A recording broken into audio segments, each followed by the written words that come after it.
Welcome to episode 2 of season 4 of the Gospelovergimmicks podcast. Today we're going to begin our dispensational series with a look at the Dispensation of Innocence. Let's get after it.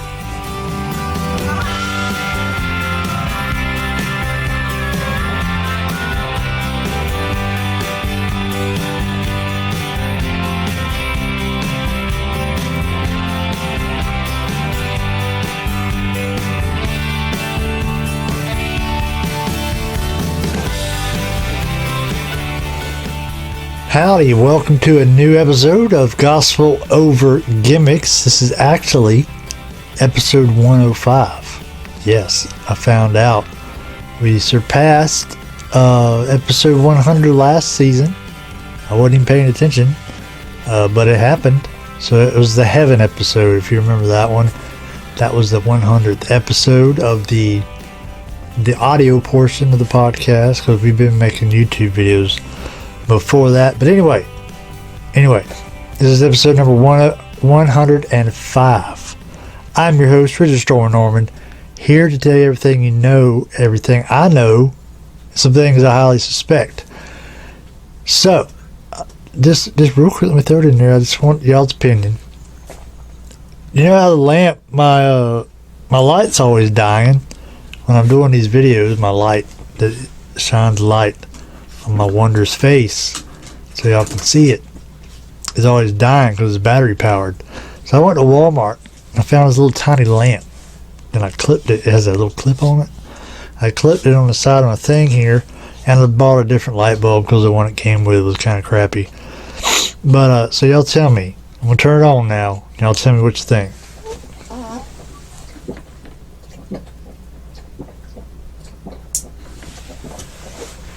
How's that? Too bright? It might be too bright. My dog's throwing up in the floor. That's fantastic. Anyway, today we're going to discuss the first of the 7 or 8, however you believe, or 9. Some people even believe 9. Dispensations.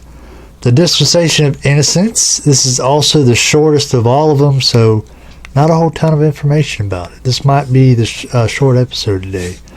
But, I always find room to ramble on, so you never know. Before we go much further, though, how are you doing? Y'all doing alright? I mean, it is August. They call August the dog days of summer. Unless you, live in Australia and it's not summer. Or any other part of the world where it's not summer, but it's summer here. And it's hot. And it might be hot, if you live in New Jersey, it might be hot up there. At least hot to you. But it's hot. Dog days of summer. So, hope y'all drinking plenty of fluids. Stay in the shade. Put your sunscreen on if you need to. Wear your hat. I'm about to order me a hat. $70. I don't know if I should. I'm still contemplating it. But it's a really sweet hat. And I wear a hat at work, obviously, because I'm bald and I work outside. So I got to cover up this. Make sure I don't get no cancer or nothing. But that's a lot of money for a hat. Who knows? So I enrolled in a new school yesterday.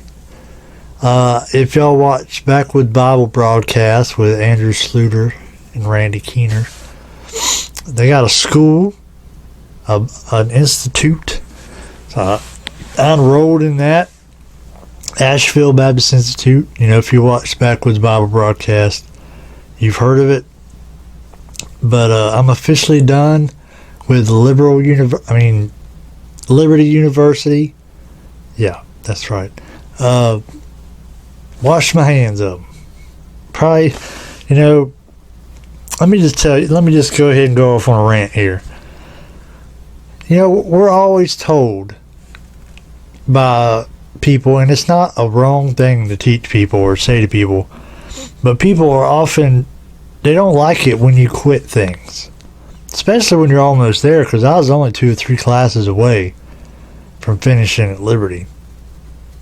But then I got to thinking, what's wrong with quitting something if it no longer matches up with your goals? You know what I'm saying? The reason I've not going to go finish up at Liberty is my goals have changed from 4 years ago when I first started going to school there. I had an idea of what I was going to do with that degree that was not even close to reality, to be honest with you. But I had an idea what I was going to do, and in those 4 years since then, my goals have changed. You know what I'm saying? So it's not. I just don't see anything wrong with quitting what you're doing if, one, it's not making you happy. You shouldn't be doing something if it ain't making you happy. You know what I mean? Like your job. If your job ain't making you happy, go get another one. And two, if it's not lining up with what your goals are, goals change. It's okay to change other things when your goals change. Anyway, I don't even know how I got off on that, but there's just something that's been on my mind lately, and I guess I needed a way to vent. And congratulations, y'all are the ones that got to hear my profound speech there. If it ain't making you happy, and if it don't match up with your goals, don't be afraid to quit it. Go move on and do something else with your time. Don't waste your time. Where are we at here? I ordered some more stickers. So last night I went on the website where I got the stickers from. I ordered some more just like the ones we had. Since I ain't been able to redesign the logo or nothing yet. So we're not going to pick a winner for the Bible contest this week because those stickers are supposed to be here on the 21st.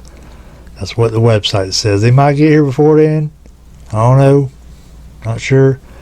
But they said they will be here the 21st. So I figured, when we were doing Bible giveaways last year, or last season, I would add a sticker.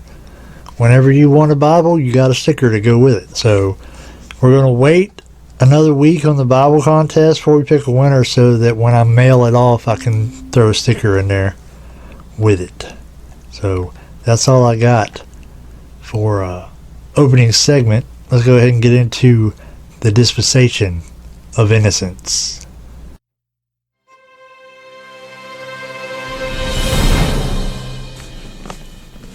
The Dispensation of Innocence, the first dispensation and the shortest one, because it only lasted, obviously we don't know how long it lasted, but it went from the creation of man to the fall of man, and that only takes up a couple chapters in Genesis, so it couldn't have been super long, right? We don't know. Let me get to Genesis here. It's my apologetic study Bible I'm using because it's got thumb tabs, obviously. Thumb tabs are fantastic. Alright. So I found this website who really broke it down. What they say into 7? 6? 7? I don't know. I might not have wrote down everything they had because that's just how I am. If I wanted to give y'all, everything I got off some website, I'd just give y'all the address and be like, go look at it. But sometimes I'll look through websites and I'll see what they say, and I'll kind of put it in my own words, and I'll add some stuff and change some things I don't like and whatnot. So here's the breakdown. Now, like we talked about, dispensation is not just a period of time, but it's basically a period of time where God is dealing with mankind in a specific way. So, who was God dealing with in the dispensation of innocence? Well, there's only two people that existed, so Adam and Eve. He was dealing with Adam and Eve. How long did dispensation last? From the creation of man to the fall, or the expulsion from the garden. What was man's responsibility? Every dispensation, man has a What is our responsibility in this dispensation we're in now? to believe the death, burial, and resurrection of Jesus Christ. That is our responsibility, to reconcile ourselves to God. So, what is man's responsibility in the dispensation of innocence? Obedience. Obedience. Genesis 1:28.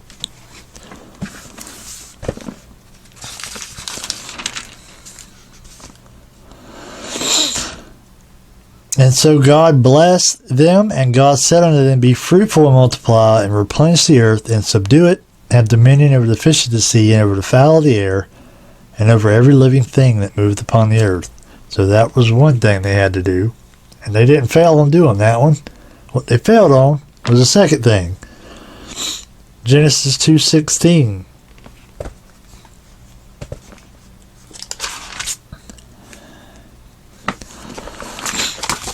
And the Lord God commanded the man, saying, Of every tree of the garden thou mayest freely eat, but of the tree of the knowledge of good and evil thou shalt not eat of it, for in the day that thou eatest thereof thou shalt surely die. One thing. Only one thing you had to do, or not do. Obey this one thing, and it'd be alright. But they didn't. So what was man's failure? Obviously, disobedience. 3:6.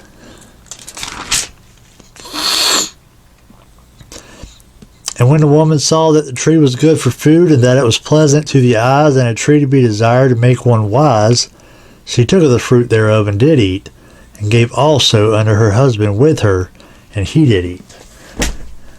They did the thing God said not to do. So what was God's judgment? Genesis 3:16.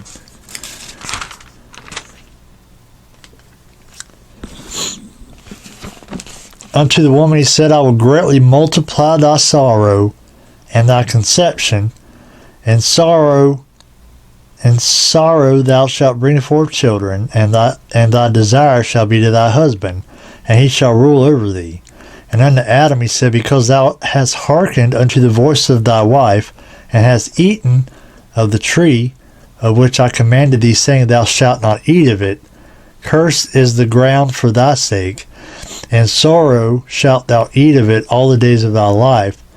Thorns also and thistles shall it bring forth to thee, and thou shalt eat the herb of the field. In the sweat of thy face shalt thou eat bread, till thou return unto the ground, for out of it wast thou taken, for dust thou art, and unto dust shalt thou return. So all those things is God's judgment for not obeying. You got kicked out of the garden. They actually have to, if they want, they got to work the ground and eat by the sweat of their brow, and they die. They don't live forever. Before this, they didn't have to worry about death. Now they do. So God said, don't eat of the tree or thou shalt surely die. He didn't say immediately after you eat of the tree you're going to die. It was a different kind of death. But physical death also. But how did God display his grace in this dispensation? Genesis 3:15. And I will put enmity between thee and the woman, and between thy seed and her seed. It shall bruise thy head, and thou shalt bruise his heel. And we all know that's talking about Jesus. A completely innocent man was put in an absolutely perfect environment with the simplest command possible. Don't do this one thing. One thing. Don't do it. And he did it. They had it made. People often like to pick on Eve, saying things like, well, if it wasn't for women, we'd still be in the garden. But if we're being honest about it, if Eve hadn't done it, the next one would. Somebody would have eventually. Somebody would have sinned eventually. In order to be right with God, all they had to do was obey one command. Just one. It should be noted that every dispensation ends in apostasy. It didn't take long, did it? Didn't take long for this one to go from really good to apostasy. Pretty quick. First blood sacrifice, Genesis 3:21. Unto Adam also and to his wife did the Lord God make coats of skins and clothe them. Only way you can make coats of skins is if you kill an animal. From this point on, sin was in the world, and we were all born with a nature to sin. Romans 5:12. Wherefore, as by one man sin entered into the world, and death by sin, and so death passed upon all men, for that all have sinned. Genesis 3:15. So I wrote that note a little better.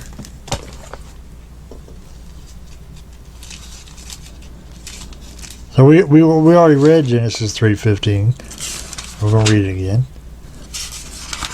We know that Genesis 3:15, I will put enmity between thee and the woman, and between thy seed and her seed it shall bruise thy head, and thou shalt bruise his heel. We know that's talking about Jesus. 1 Peter 3:18,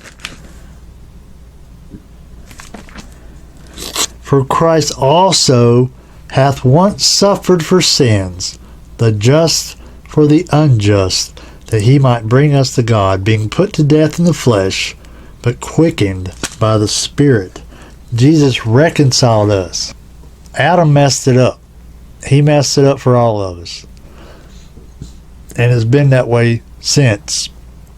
But Jesus reconciled us where Adam couldn't. And then we look at 1 Corinthians 15:45. And so it is written, the first man, Adam, was made a living soul. The last Adam was made a quickening spirit. Jesus was the last Adam. He was the one that did what the first Adam couldn't do, and reconciled us to God. So that's all I got. That was the first dispensation, the shortest dispensation. Not a whole lot of information out there on it. Hopefully the next one will have a little bit more. But that's okay. We had a short episode. Won't take too much of your time. You can get back to doing what y'all were doing. So, let me get my notes. Open so I don't forget to tell y'all something.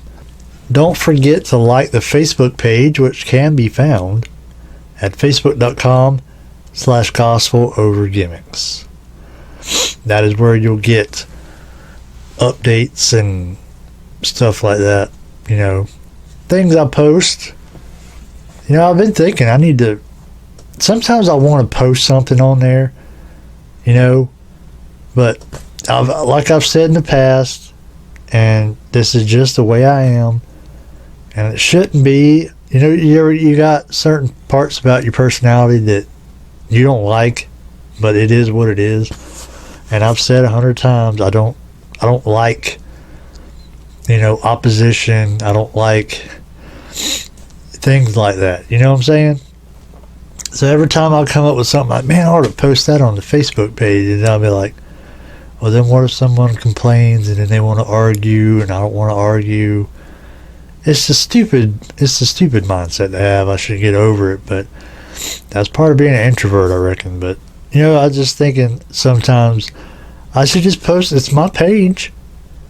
I should just post whatever I want on there. If I have some kind of thought and someone don't agree with it, sorry, it's my page. That's how it should be. Not saying it's gonna happen, but anyway. But you can get stuff on facebook.com/gospelovergimmicks. That's where I do most of my communication when we're not here doing a podcast. That's how I communicate with the listeners. You can give us a follow on Instagram. I'm looking at my notes now, and I wrote these last night. I spelled so much stuff wrong. But you can follow us on Instagram at gospelovergimmicks, and I do the weekly update to let you know what's going to be on the next episode. I was late with it this week. Today's Friday, and I just put it up today. But if you're watching on the video, it looks like that. So that's what you'll get every week, unless I forget about it. On Instagram, you can follow us on Twitter at GXG_ministries. You probably won't, because nobody ever does. But the audio will get shared there. So I don't know why I got Twitter, but I do. If you have a question, an idea for a show that you would like to see me do, or you want to know more about being saved, you can email me at gospelovergimmicks@gmail.com. Yes, or you can message me on Facebook, whichever one you want to do. I don't know anybody actually uses email anymore, but just in case you do, that's how you can get a hold of me. If you would like to support the podcast with a donation, you can go to patreon.com/gospelovergimmicks and become a patron. We're going to be doing something. I know I keep saying that, but we really are. It's a long season.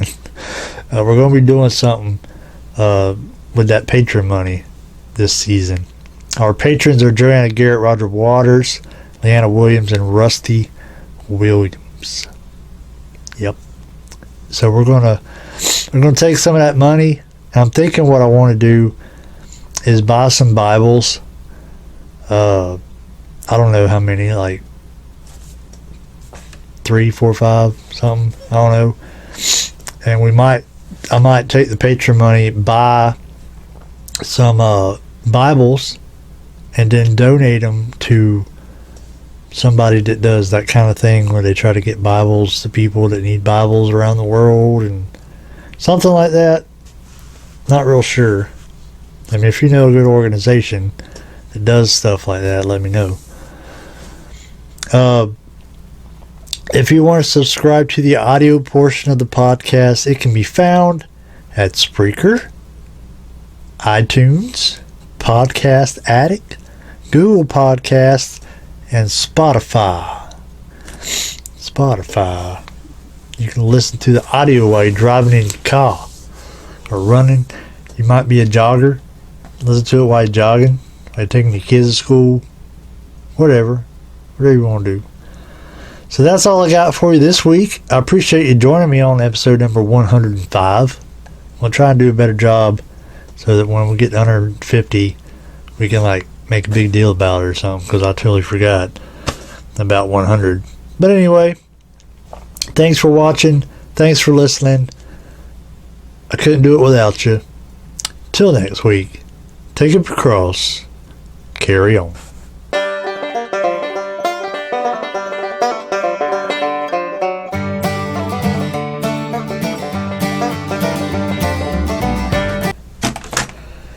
Beulah Lane, I'm longing for